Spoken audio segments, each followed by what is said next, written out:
AP ఆర్థిక పరిస్థితి మెరుగుపరచాలనే లక్ష్యంతో ఏపీ సీఎం చంద్రబాబు కేంద్ర హోంమంత్రి అమిత్ షాతో చర్చలు జరిపారు.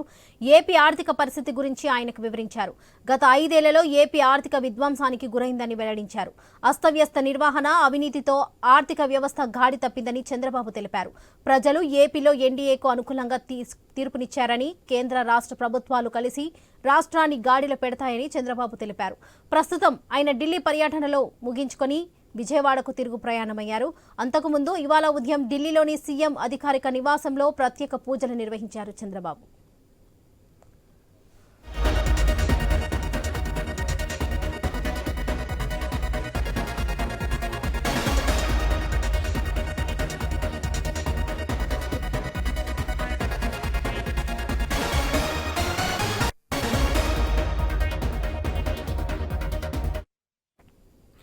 ఏపీ ఆర్థిక పరిస్థితి మెరుగుపరచాలనే లక్ష్యంతో ఏపీ సీఎం చంద్రబాబు కేంద్ర హోంమంత్రి అమిత్ షాతో చర్చలు జరిపారు.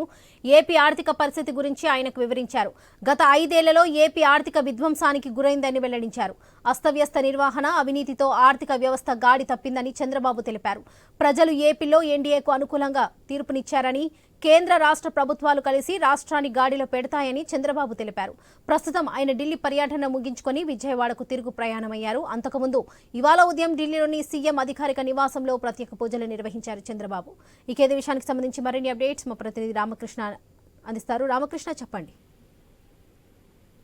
అయితే ఈరోజు తెలుగుదేశం పార్టీ అధినేత, ఆంధ్రప్రదేశ్ ముఖ్యమంత్రి చంద్రబాబు నాయుడు ఉదయాన్నే తనకు కేటాయించినట్టు ఢిల్లీలో కేంద్ర ప్రభుత్వం కేటాయించినటువంటి వన్ జన్పద్ నివాసంలో పూజలు నిర్వహించి గృహప్రవేశం చేశారు.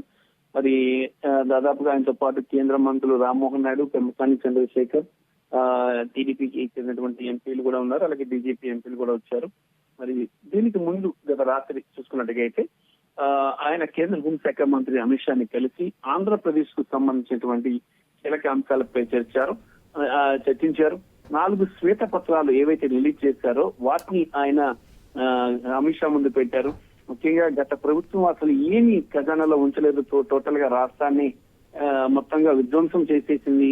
మరి ఈ సమయంలో రానున్న బడ్జెట్ లో ఆదుకొని ముందుకు తీసుకురావాలి ఆంధ్రప్రదేశ్ కి. ప్రభుత్వం సక్రమంగా నడిపించడానికి, ముందుకు వెళ్ళడానికి నిధులు ఎంతో అవసరం ఉంటాయి కాబట్టి ఆ నిధులు కేటాయించాలని చెప్పేసి కూడా చంద్రబాబు నాయుడు కోరారు. దానికి హోంమంత్రి కూడా సానుకూలంగా స్పందించినట్లు సమాచారం.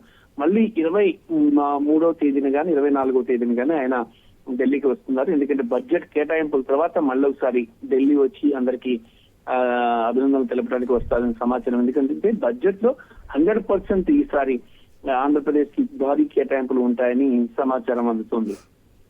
Right Ramakrishna, thank you.